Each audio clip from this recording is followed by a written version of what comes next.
Vous croyez être libre dans vos choix quotidiens, mais en réalité, vous êtes très influençable. À longueur de journée, on vous manipule par des techniques de plus en plus raffinées.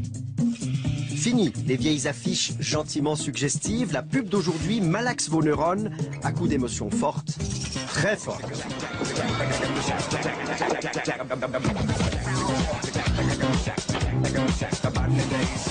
Dans l'heure qui suit, vous allez voir comment vous vous faites influencer par les slogans, les images et les étiquettes trompeuses. La preuve, nous avons rempli 2 bouteilles avec le même vin. 2 bouteilles portant des étiquettes différentes, l'une prestigieuse, l'autre médiocre. C'était le même vin et pourtant tous nos dégustateurs sont tombés dans le panneau. C'était les deux mêmes, c'était vraiment les deux mêmes. Ok. C'est pas possible. Vous êtes sûr? Oui, je suis sûr. Votre comportement est aussi très malléable. Avec quelques impulsions électriques, on peut faire de vous un brave altruiste ou un sale égoïste. Ça se pratique dans un laboratoire de Bâle où des chercheurs sont parvenus à modifier les réactions d'un spécimen en envoyant des impulsions magnétiques dans son cerveau. Vous verrez tout à l'heure que ça n'est pas de la science-fiction. Vous allez aussi découvrir comment il est possible de manipuler votre mémoire et d'y implanter de faux souvenirs. Nous en avons nous-mêmes fait l'expérience. Nous avons convoqué des spécimens à une séance de cinéma. Quelque temps après, nous leur avons fait croire qu'une petite fille était également présente ce jour-là. Pour les tromper, nous leur avons envoyé une photo truquée. Et chose incroyable, ça a marché, le faux souvenir est devenu vrai. Je me souviens d'elle quand elle est entrée dans le cinéma. Et je me souviens d'elle parce qu'elle voulait se rendre utile en aidant à distribuer les cafés. Vous avez certainement de la peine à croire qu'on peut fabriquer un souvenir de toutes pièces. Alors en attendant l'explication complète tout à l'heure, venons-en à quelques leçons pratiques de manipulation.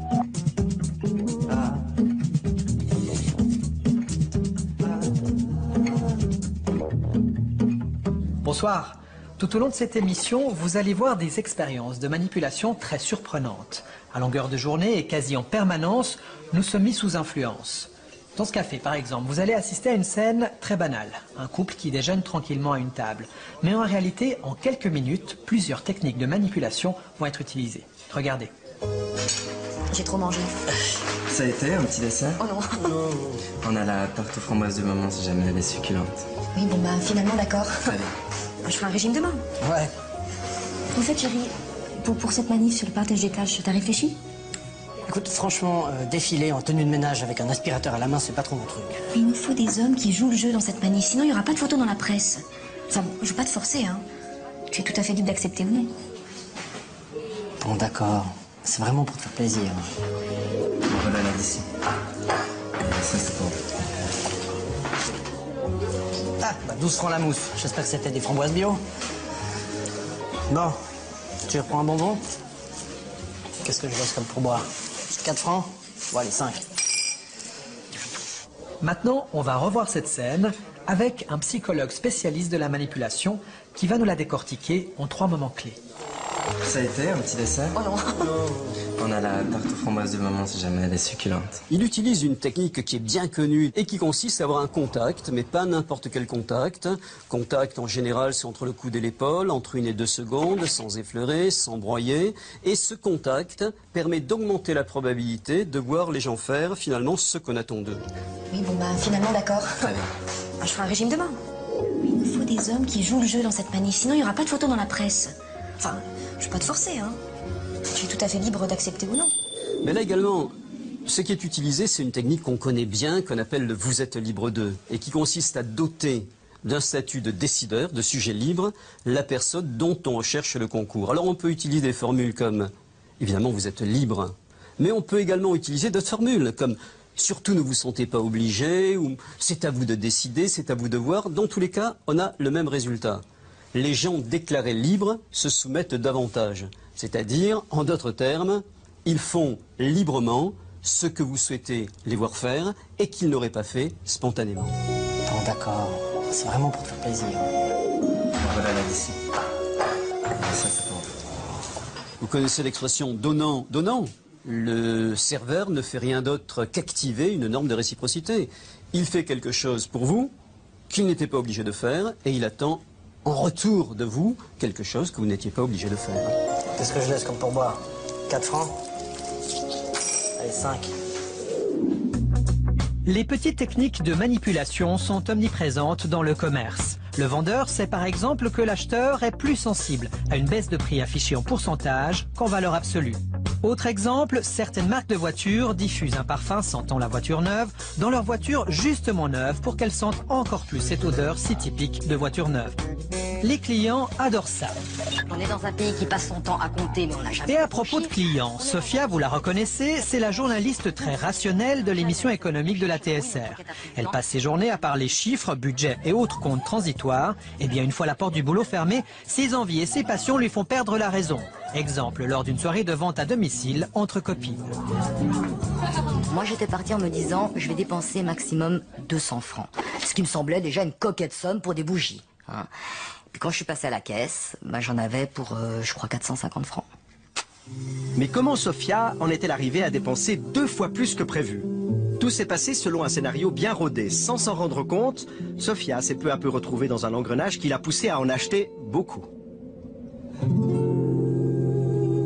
Est-ce que vous identifiez à un moment une forme de mise sous influence subtile du groupe ou de la vendeuse? Du groupe, à l'évidence. C'est inconscient, évidemment. Mais quand vous vous ouvrez à une amie en lui disant « Écoute, mais là je crois que j'ai pas mal dépensé, mais j'ai encore envie de ce truc, là, de cette huile de massage, elle a l'air bien, la vanille et tout. » La copine, qu'est-ce qu'elle vous dit? Parce qu'elle vous veut du bien. Et moi j'ai fait la même chose pour d'autres.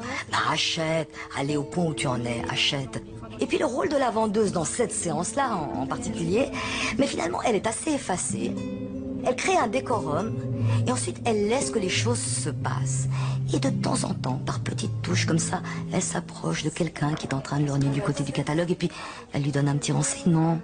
Là, elle vient vers vous et elle vous propose encore un petit quelque chose. Mais ce n'est pas très appuyé comme démarche. Donc vous n'avez pas l'impression qu'elle vous pousse à la consommation. Même si quelque part elle le fait, évidemment. Et ça n'est pas tout, car si Sophia aime les bougies, elle adore le maquillage. Une amie m'avait offert un bon pour une séance de maquillage à mon domicile. J'étais avec ma mère. Et puis cette jeune fille est venue avec une petite mallette. Elle était la représentante d'une marque de cosmétiques connue. Et d'abord, elle m'a fait un maquillage et je me trouvais mais canon. Puis ensuite, elle m'a dit, mais vous pouvez acheter les produits. Oh, ça c'est bien. Et alors là, la fille était vraiment active. Elle a dû flairer le pigeon. Et alors elle me disait, voyez Sophia par exemple, le crayon blanc, ça fait, si vous voulez avoir l'œil plus grand, alors je dis oui, je veux avoir l'œil plus grand. Ah ben il faut acheter ce crayon blanc. Et alors j'achète le crayon blanc. Voyez Sophia, ce mascara, alors comme celui-là, il n'y en a pas d'autre. Et j'ai envie de la croire à ce moment-là. Alors ne me demandez pas qu'est-ce qui vous pousse à la croire, je ne sais pas très bien, mais j'ai envie de la croire à ce moment-là. Et je me dis que si j'achète ce mascara, j'aurai le cil plus long. Et donc je plonge. Et je me suis retrouvée avec une ardoise de 800 et quelques francs, avec une mère décomposée à côté de moi qui me disait ma fille est folle, et j'étais un peu folle. Ouais. Pousser une acheteuse comme Sophia à mettre le doigt dans l'engrenage de la dépense, ça relève d'une habile technique de persuasion. Une technique qui a été décortiquée dans les années 60 par des psychosociologues américains.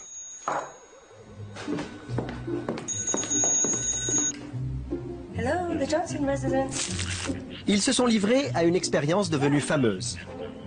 Ils ont d'abord appelé au hasard des dizaines de femmes au foyer et ils leur ont demandé de répondre à quelques questions simples sur leurs habitudes de consommation. Alors la technique, on l'appelle le pied en la porte. Son principe est relativement simple, obtenir peu dans un premier temps pour essayer d'obtenir davantage dans un deuxième temps. On demande aux ménagères de répondre à quelques questions, anodines, 8 questions, on répond volontiers, alors que ce que l'on cherche à obtenir, c'est tout autre chose. Effectivement, quelques jours plus tard, les pseudo-enquêteurs ont rappelé ces mêmes ménagères pour leur demander d'accueillir chez elles des investigateurs chargés d'inventorier tous les produits qui se trouvaient dans leur placard. L'opération devait durer plusieurs heures et la maison entière devait être passée au peigne fin. Bref, la visite promettait d'être pour le moins envahissante. Pourtant, la majorité des femmes contactées a accepté cette invasion sans sourciller. Que montre la recherche? Elle montre que si on avait directement demandé aux gens, aux ménagères, de recevoir cette équipe d'enquêteurs, la probabilité aurait été relativement faible, 23%. Maintenant, si au lieu de leur demander directement de recevoir cette équipe de plusieurs hommes, on leur pose quelques questions par téléphone, encore une fois 8 questions anodines, et si ensuite, et seulement ensuite, on leur demande de recevoir l'équipe d'enquêteurs, dans la recherche c'est quelques jours après, alors la probabilité passe de 23% à 53% à accepter, plus de 2 fois plus, le gain est donc considérable. Comme quoi, la technique du pied dans la porte, S'il vous plaît. ça marche. Aux États-Unis toujours, mais en 1972 cette fois-ci, le psychologue social Harris tenta un pied dans la porte très simple. Dans la rue, il commença à demander l'équivalent de 2 francs suisses aux passants. Il justifia cette demande en disant qu'il n'avait pas assez d'argent pour prendre le bus. Très peu de personnes répondirent positivement à sa demande. Ensuite, il changea de tactique. Il commença d'abord par leur demander l'heure. Ainsi, il reçut beaucoup plus d'argent. Presque 40 ans après, l'expérience de Harris, est-ce que ça marche encore? Eh bien, c'est ce qu'on va tester ici à Lausanne avec des Lausannois. Pour commencer, je vais directement leur demander une petite piécette. Bonjour monsieur, vous auriez 2 francs, c'est pour prendre le bus. Non, désolé. Bonjour madame, vous auriez 2 francs, c'est pour le bus. Vous auriez 2 francs, c'est pour prendre le bus. Non, je pas 2 francs. Ah bah je peux aller à pied pour monsieur. Bonjour, vous auriez 2 francs, c'est pour prendre le bus. Dans ce premier cas de figure, seuls 10% des passants ouvrent leur porte-monnaie. C'est gentil. Bon bah je suis pas encore riche, hein, mais maintenant on va essayer autre chose. Je vais commencer par leur demander l'heure, une demande qu'ils ne peuvent pas refuser, et ensuite je vais en profiter pour leur demander un petit peu d'argent. On va voir ce que ça donne. Bonjour madame, est-ce que vous pourriez me donner l'heure s'il vous plaît? Oui. C'est 80. 4h20. Est-ce que vous pourriez également me donner 2 francs pour le bus s'il vous plaît? Non. Tant pis. 25.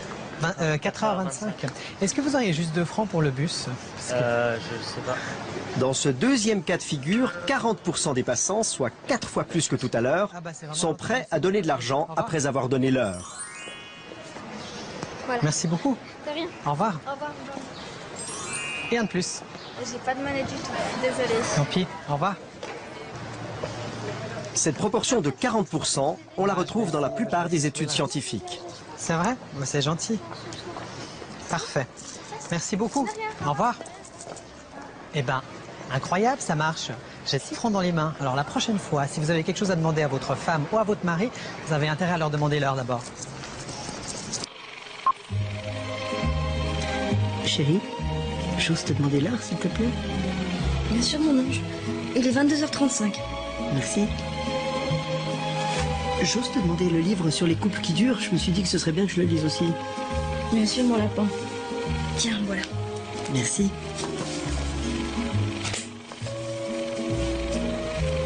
Chérie, j'ose te demander encore de... Enfin, on peut faire l'amour? Bien sûr, mon trésor. Ça marche. Dans cette autre expérience mise au point par le professeur Joule, on va voir comment on peut inciter un passant à devenir serviable. Au premier acte, Luigi se promène dans une rue déserte et laisse tomber négligemment un billet de 20 francs. But de l'exercice, voir si les passants vont lui rendre le billet.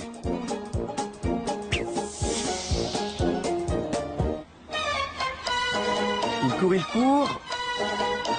Lui, en tout cas pas.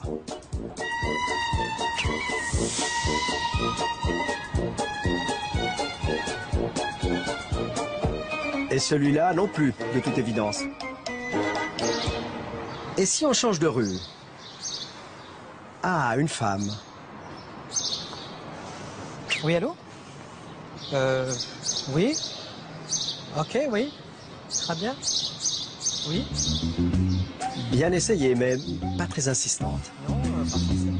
Il faut dire que selon les recherches scientifiques, dans cette situation où ils ne se sentent pas observés, seuls 20% des passants rendent le billet. Voyons maintenant ce qui se passe si on ajoute une petite technique de manipulation dans l'histoire. Au deuxième acte, on fait intervenir un faux touriste qui demande son chemin. Salut. Tu sais où c'est le pont Bessières? Le pont Bessières, c'est le pont qui est juste là-bas. Juste, le prochain là, c'est pas celui qui est là-bas? Non, ok, c'est cool. Là-bas. Merci, ciao. Pareillement. Cette fois, les passants commencent par rendre un service Tous acceptent de renseigner le faux touriste et lorsqu'ils aperçoivent le billet, leur attitude change. Dans ce cas de figure, les recherches ont montré que 40% des passants rendent l'argent. Merci bien. Au revoir.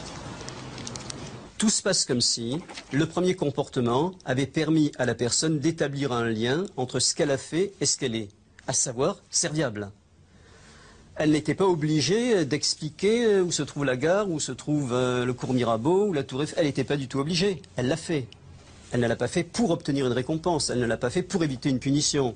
Et donc elle va en inférer que finalement si elle l'a fait, c'est parce qu'elle est quelqu'un de serviable.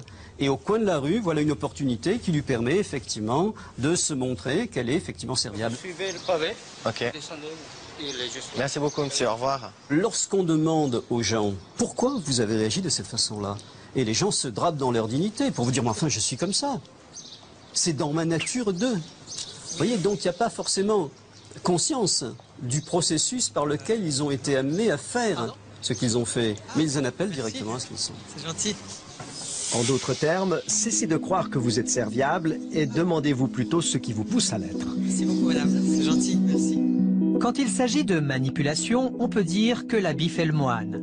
En effet, si vous voulez augmenter la valeur d'un produit et le vendre plus cher, n'hésitez pas à soigner son emballage.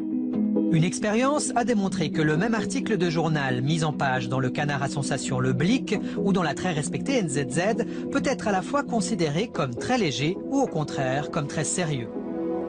Mais s'il y a un domaine où l'emballage compte, c'est celui du vin. Petite expérience de manipulation. Je vous laisse vous asseoir. Bienvenue à l'école hôtelière de Genève.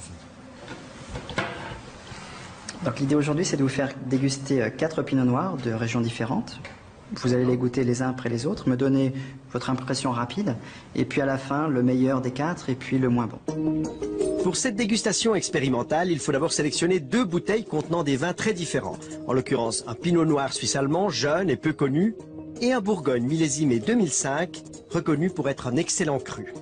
On remplit les 2 bouteilles avec un 3e vin de même cépage, mais d'une toute autre provenance. Le même vin, de qualité moyenne, va donc se retrouver dans les 2 bouteilles, l'une à l'appellation prestigieuse, l'autre de réputation médiocre. Et pour brouiller les pistes, on ajoute 2 autres bouteilles, dont le contenu, cette fois, correspond à l'étiquette. On va commencer par un pinot noir de Suisse alémanique, qui est en 2009. On commence avec une première apprentie dégustatrice.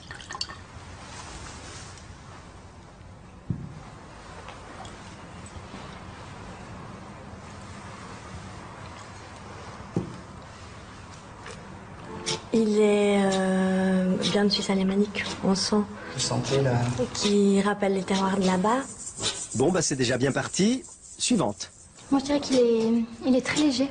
Très léger comme pinot noir. Il a pas beaucoup de tanin. Il y a une petite acidité qui me gêne un peu.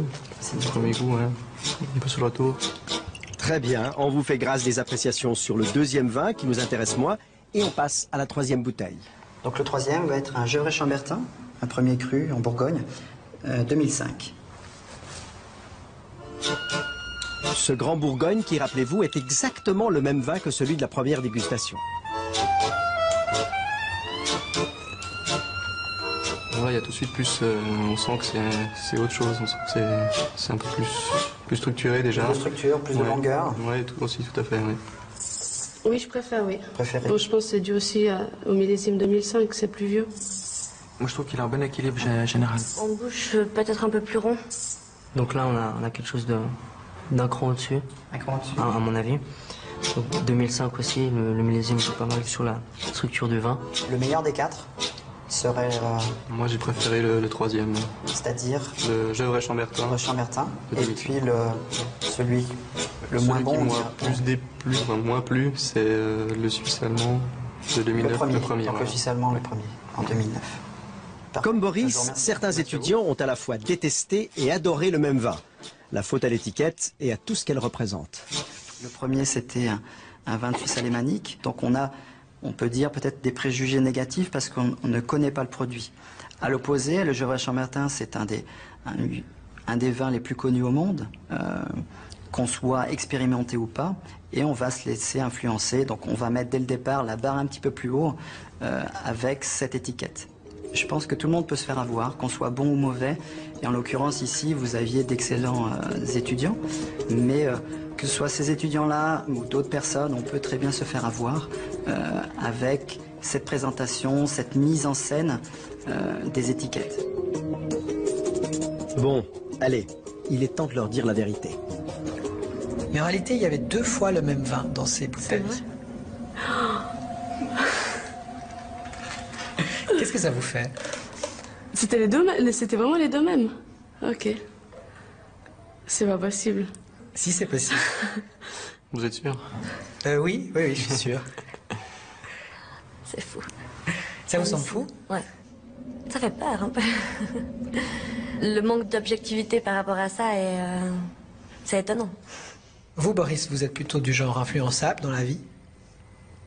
Bah, j'ai envie de dire non, mais après ce qui s'est passé à la dégustation, bah, finalement, je pense que je suis un peu comme tout le monde. Je me laisse facilement influencer, surtout au niveau visuel, par les choses.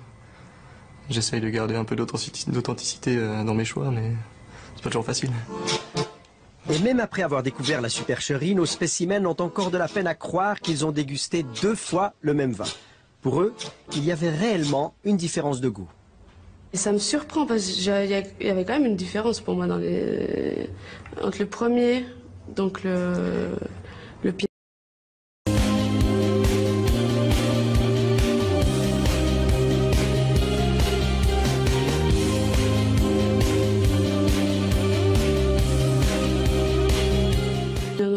Le Hallower suisse-allemand. Exactement, et le Chambertin pour moi était vraiment différent.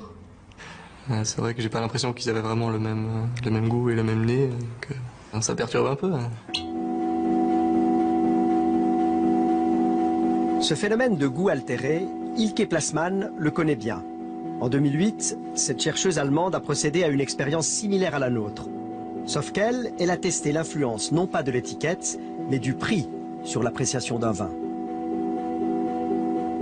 Dans son laboratoire de neurosciences, elle a fait goûter le même cru, affiché à des prix différents, à plusieurs spécimens qui ont siroté à l'aide d'un petit tuyau leur verre de rouge dans un scanner. Okay, we're almost done. We have one more anatomical to go. That'll be about 1 minute, and after that you're all done. All right?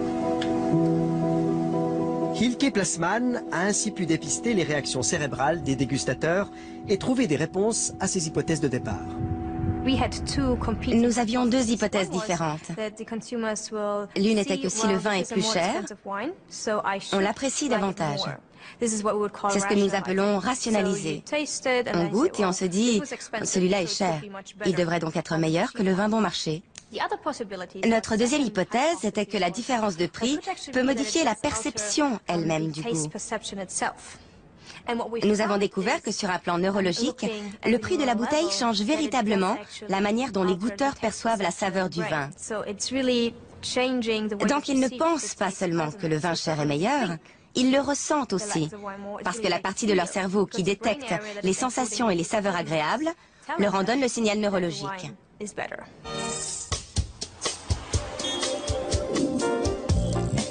Votre cerveau est constamment soumis à des influences. À longueur de journée, vous êtes stimulé, sollicité, tenté et même harcelé. Et parfois, quelques mots suffisent à vous faire changer de comportement. Démonstration pratique dans un couloir de la TSR où nous avons installé une caméra cachée. But de l'opération, reproduire une expérience réalisée aux États-Unis dans les années 90. Pascal Wagner, professeur de psychologie sociale à l'Université de Fribourg, nous a aidés à la mettre en place. Alors on veut voir si le fait de penser à une catégorie de personnes ou à un concept va influencer quelque chose d'aussi automatique que notre vitesse de marche, par exemple. Pour cette expérience, nous avons convoqué plusieurs spécimens et à leur insu, nous les avons filmés en mesurant le temps qu'ils ont mis à parcourir ce couloir avant de rejoindre une salle où ils devaient remplir un questionnaire. Léo, par exemple, a pris 15 secondes pour parcourir ce trajet. Pendant 5 minutes, il avait pour consigne d'écrire tout ce qui lui passait par la tête en relation avec les personnes âgées. Le but de l'exercice étant de le pousser à s'immerger dans le monde de la vieillesse.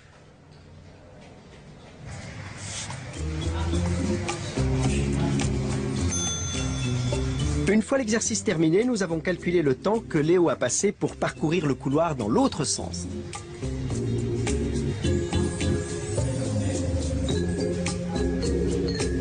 Résultat, 16 secondes et 15 centièmes. Il a donc ralenti le pas au retour. Et même si elle est minime, cette différence est significative. Elle n'est pas l'effet du hasard. L'exercice a été répété plusieurs fois et la plupart des personnes testées ont marché plus lentement sur le trajet du retour. Le fait de penser aux personnes âgées va forcément nous faire penser à des choses stéréotypiques des personnes âgées. Quand on pense aux personnes âgées, on pense plutôt par exemple, à la lenteur de déplacement. Et donc, le fait de penser à cette lenteur aurait un effet direct sur notre comportement, un effet inconscient. Le fait d'évoquer la lenteur nous ferait nous-mêmes nous déplacer plus lentement.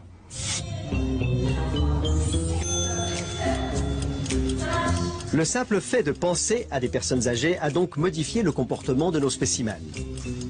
Changeons maintenant les données du jeu.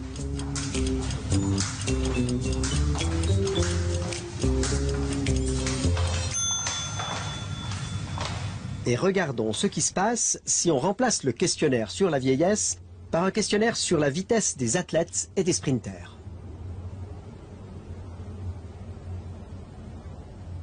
À bientôt. Ok, merci, au revoir. Vanessa avait mis 17 secondes à l'aller. Combien de temps va-t-elle prendre au retour? «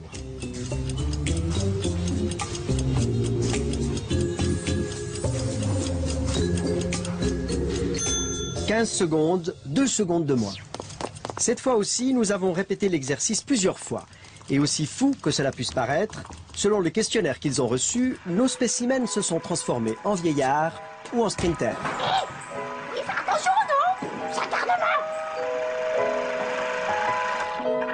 C'est tous des effets qui sont très étonnants, alors qu'ils ne sont pas de trop longue durée, heureusement.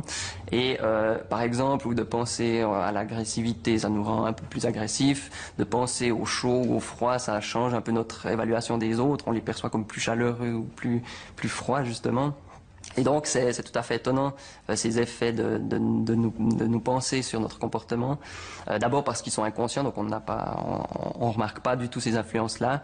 Et elles peuvent être nombreuses. Et c'est étonnant aussi dans notre société un peu individualiste, où on a l'impression que l'individu est responsable de ses actes, est maître et responsable. Et là, ça montre que pratiquement chaque pensée qui nous vient de l'extérieur peut nous influencer quand même. C'est presque inquiétant d'imaginer ça. Alors oui, ça pourrait, dans un régime effectivement dictatorial où l'amorçage devient des slogans qui sont toujours les mêmes et à toute heure du jour et de la nuit, bien sûr que ça pourrait avoir des effets beaucoup plus grands.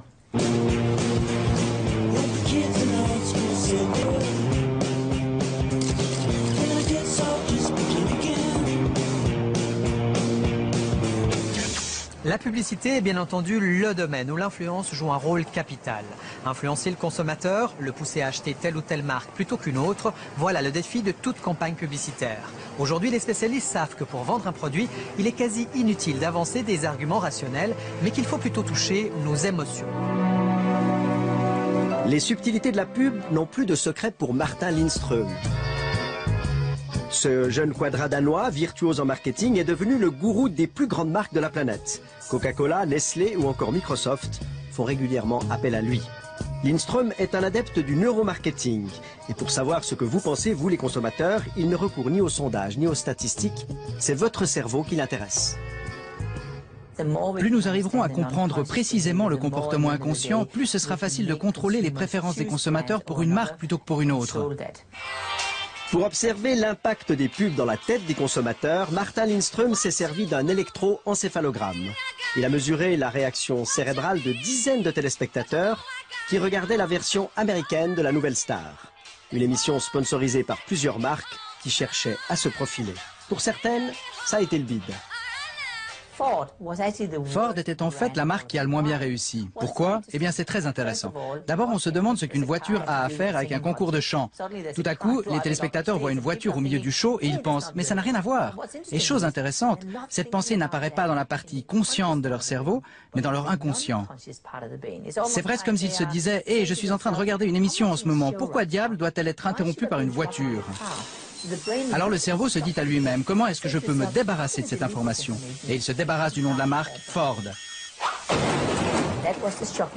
Ce résultat de notre recherche était choquant pour Ford parce que nous avons découvert que le cerveau a littéralement gommé la marque car il ne voulait pas que l'émission soit interrompue. À la poubelle donc les 26 millions de dollars investis par Ford. Alors que Coca-Cola, plus discret, a brillamment réussi sa campagne. Ils ont placé des indices subliminaux dans le décor. On voyait Simon Cowell en train de lever un verre de coca en faisant « Ah !» ou on apercevait un canapé avec une forme bizarre correspondant au galbe arrondi de la bouteille de coca, ce qui est la signature de la marque. Ils plaçaient donc systématiquement ces formes arrondies dans le décor pour que, de manière inconsciente, on se dise tout d'un coup « Hé, j'ai vraiment envie d'un coca !» mais sans savoir pourquoi.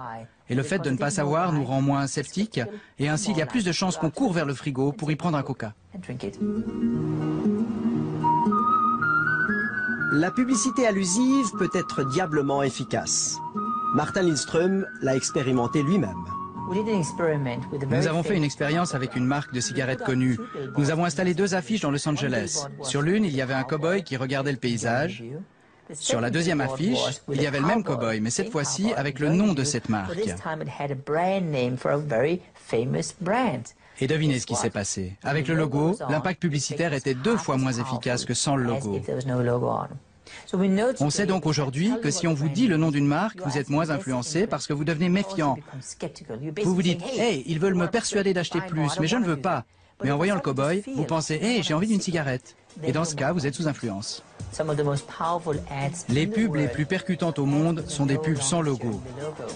Par exemple, les écouteurs blancs. Il suffit de les regarder pour savoir que c'est un iPod, que c'est Apple. Ce qui va arriver à l'avenir, c'est que les marques vont être dissimulées. Les produits ne vous diront pas qui ils sont. Vous le devinerez. Et quand vous le devinez, il arrive 2 choses. D'abord, votre filtre de scepticisme baisse. Et ensuite, vous êtes en interaction avec le produit. Quand vous êtes en interaction, vous vous souvenez de beaucoup plus de choses que si vous êtes juste un observateur passif. À l'avenir, le logo va donc disparaître et les symboles vont prendre le dessus. L'odeur de la voiture, la sonnerie du téléphone, le toucher de la télécommande.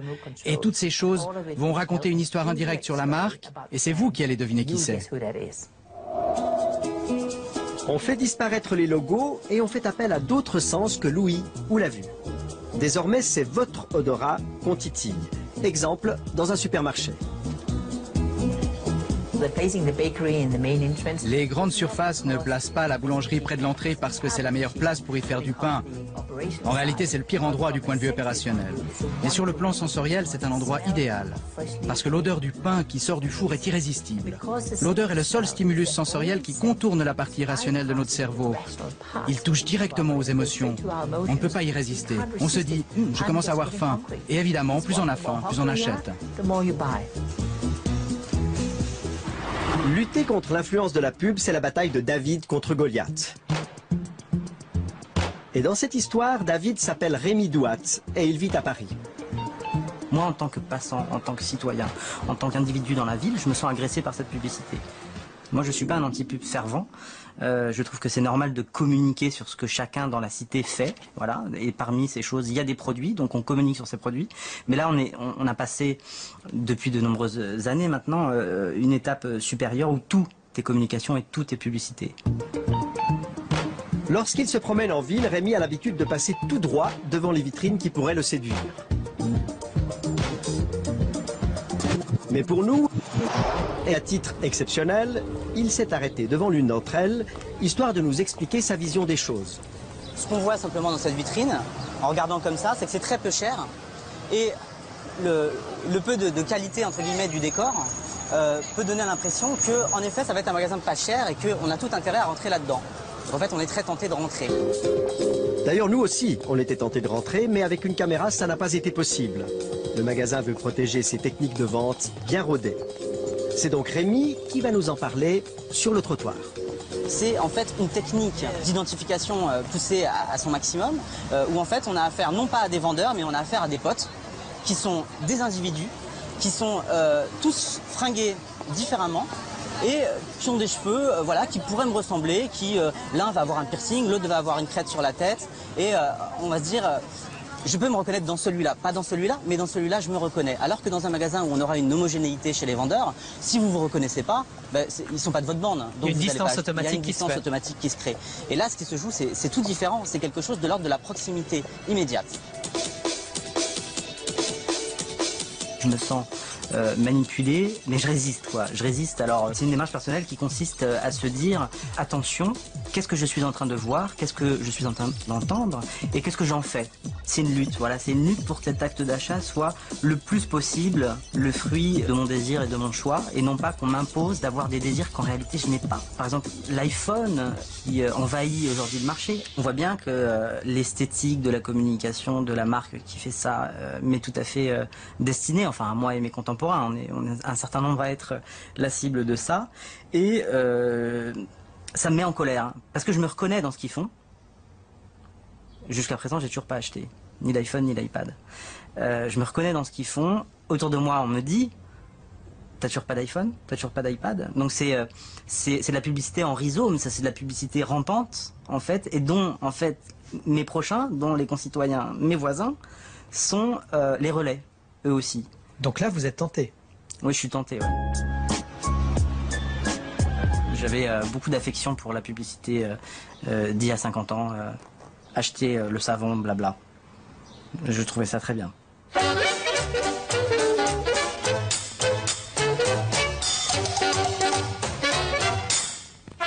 ça presse, quand ça presse, quand ça presse. Pour toute la lessive entre deux, quand ça presse, c'est avec Express Liquide que ça va le plus vite. Parce que c'est déjà liquide. Express Liquide pour le lavabo et aussi pour la machine à laver. Une publicité a atteint son but si on se souvient d'elle, si elle reste marquée dans notre mémoire. La mémoire, c'est justement un espace qu'on a cru pendant longtemps inviolable. Mais en réalité, aujourd'hui, les chercheurs savent que nos souvenirs sont malléables et qu'il est donc possible de les manipuler. Le professeur Martial van der Linden de l'Université de Genève est un des quelques spécialistes mondiaux de la mémoire et de ses mécanismes.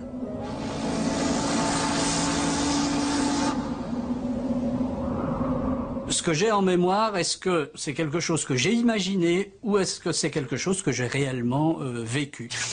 Le professeur van der Linden a mis au point une expérience qui prouve combien il est facile de confondre la réalité avec l'imaginaire. On projette à des spécimens plusieurs mots de la même famille, par exemple des vocables associés à l'idée de montagne, mais sans jamais leur montrer le mot montagne. On leur demande ensuite s'ils se souviennent des mots qu'on leur a présentés, et cette fois-ci on y inclut le mot montagne. Au final, la plupart des spécimens se disent certains d'avoir vu ce mot. En ayant vu les différents mots reliés au mot montagne qui n'a pas été présenté, la personne, elle a généré, ou le mot a été associé automatiquement, elle a vu une montagne, où elle a associé tout ça au mot montagne, et ultérieurement, elle ne peut pas faire la distinction entre ce qu'elle a imaginé et ce qu'on lui a présenté. Et d'une certaine manière, elle l'a en mémoire, puisqu'elle l'a généré. De quoi remettre en question l'idée d'une mémoire infaillible. La plupart des chercheurs actuellement dans le domaine de la mémoire considèrent effectivement que la mémoire, c'est un processus de construction. Quand on met en mémoire, on construit un souvenir en fonction de nos croyances, de nos valeurs, de nos buts, de nos conflits.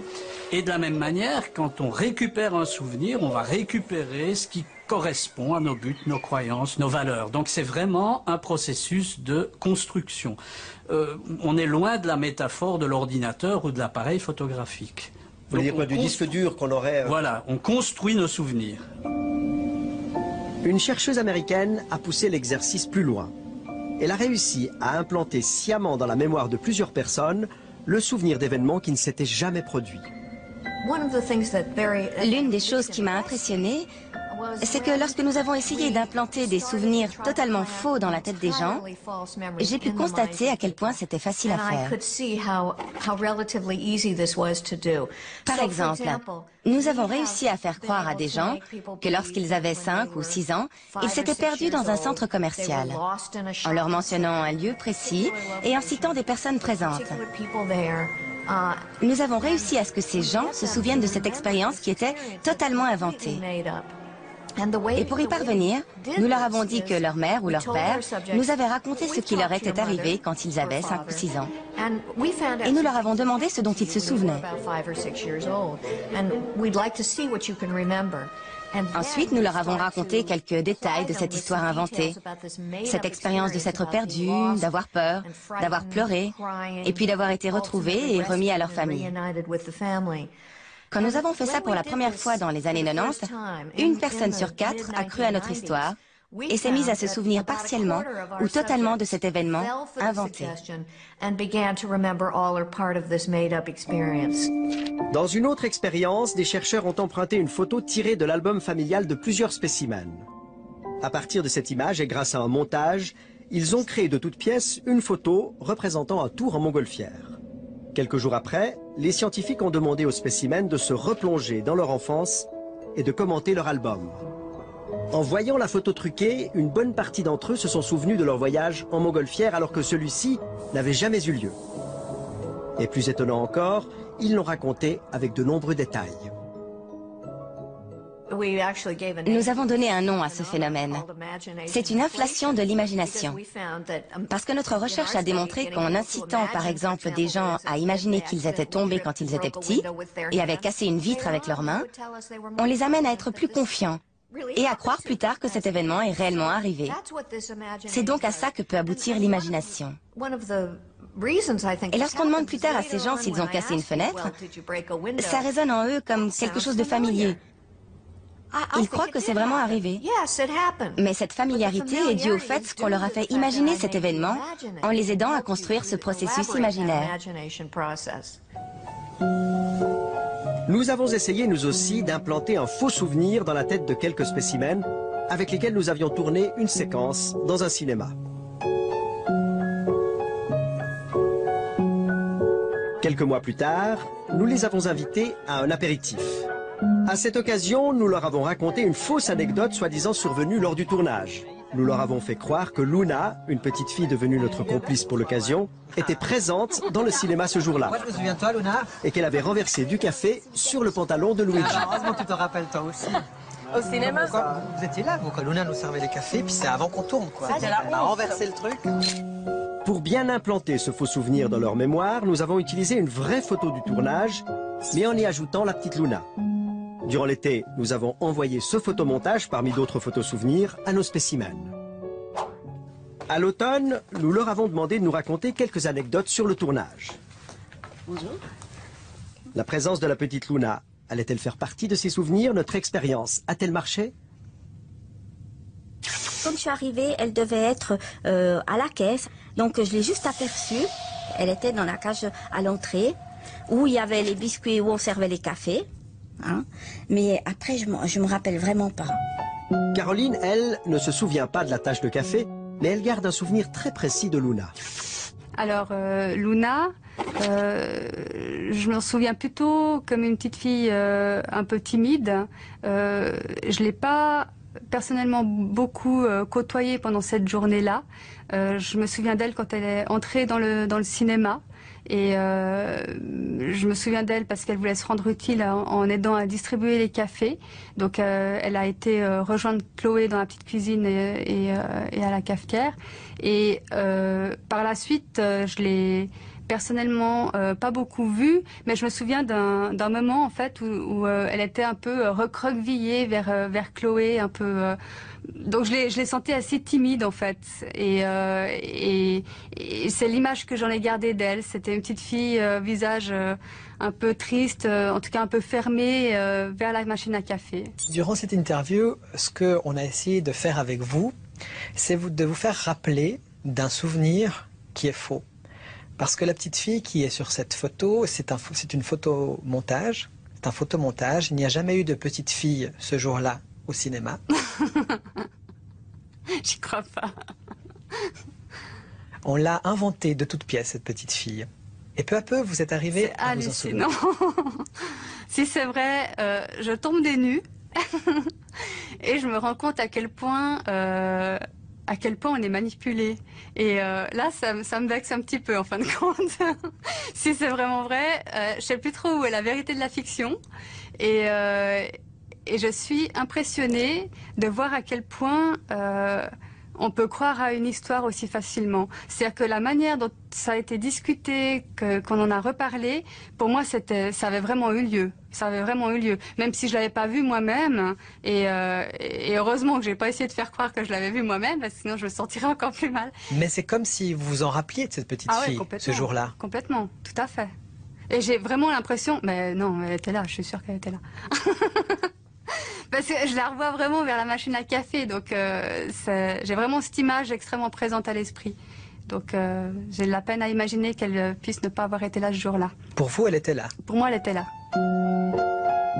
Comme Caroline, personne n'est à l'abri d'un faux souvenir. Et votre mémoire en est certainement pleine. Vous pouvez donc vous demander comment faire pour distinguer un souvenir réellement vécu d'un souvenir inventé.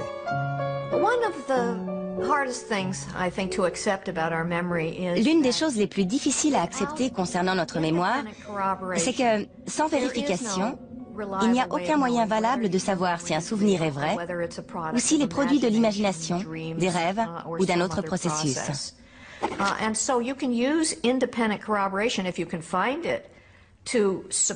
Alors si on trouve un événement objectif qui prouve que le souvenir est faux, par exemple une impossibilité sur le plan géographique, biologique ou psychologique,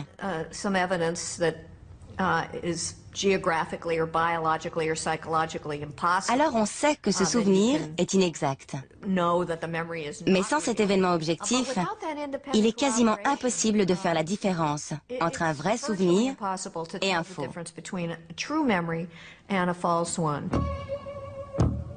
On peut donc aisément manipuler la mémoire, mais plus surprenant encore, il est aujourd'hui possible de modifier le comportement de quelqu'un en stimulant son cerveau.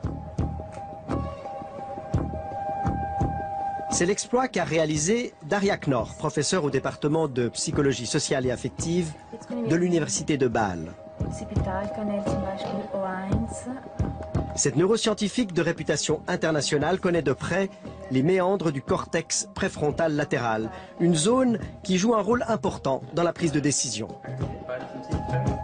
Daria Knorr a mis au point une technique permettant de désactiver temporairement cette zone, donc d'influencer directement votre comportement et vos décisions. Nos recherches démontrent clairement, nous l'avons constaté à travers 9 études, que lorsque nous stimulons une zone bien précise sur la partie frontale du cerveau, les gens peuvent changer de comportement en devenant par exemple plus impulsifs ou moins corrects. Et on peut agir aussi sur d'autres dimensions du comportement. Démonstration concrète avec un jeu d'argent auquel participent par ordinateur une douzaine de spécimens. Ils reçoivent tous une certaine somme d'argent qu'ils doivent partager avec un autre joueur placé dans une pièce annexe, appelons-le Max, à qui ils font une proposition de répartition. Si l'offre est injuste, inéquitable, Max va généralement la refuser. Et personne ne reçoit l'argent. Lorsqu'on est confronté à une offre inéquitable, on est face à un conflit. D'un côté, on aimerait avoir l'argent, mais de l'autre, on trouve l'offre tellement injuste qu'on a envie de la refuser pour punir celui qui la propose. On est donc face à ce dilemme et on le résout en punissant celui qui viole les règles établies en faisant une offre inéquitable.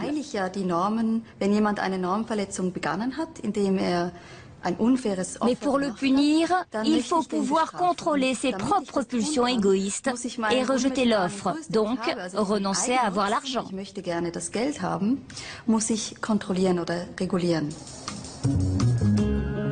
Au nom de l'équité, Max se prive donc d'un peu d'argent et il inflige une punition à l'autre joueur qui sera aussi privé d'argent. Mais ça se passe très différemment si on intervient directement dans le cerveau de Max et qu'on lui administre à travers le crâne des stimulations magnétiques. Une intervention que Daria Knorr a reconstituée pour nous. Indolore et non invasive, les impulsions magnétiques pénètrent dans le cortex préfrontal et en neutralisent une petite zone. Dès lors, le comportement de Max sera totalement modifié. il ne prendra plus les mêmes décisions. Après la stimulation, il accepte toutes les offres de partage, même les plus inéquitables. La personne testée reçoit des impulsions qui désactivent temporairement les fonctions de la partie frontale du cerveau. Cette personne est ainsi plus capable de punir l'autre, elle veut l'argent pour elle, très égoïstement. Et ça lui est complètement égal de savoir si le comportement des autres est équitable ou pas. Après cette intervention, Max est donc devenu égoïste. Mais rassurez-vous, ce changement de comportement n'a été que très éphémère, puisqu'au bout d'une quinzaine de minutes, Max est redevenu lui-même. De telles manipulations du cerveau ont de quoi faire frémir. Utilisées dans un but malveillant, elles favoriseraient les pires applications. Mais elles peuvent aussi servir à des fins thérapeutiques. En stimulant certaines zones du cortex, il est possible de limiter les addictions, d'atténuer les troubles alimentaires ou les toxicomanies. Et les techniques d'influence mises au point par les psychologues sociaux sont aujourd'hui utilisées dans des campagnes de santé publique. Par exemple, pour inciter les gens à se faire vacciner ou à faire don de leurs organes. La manipulation n'est donc qu'un outil, tout dépend comment on s'en sert.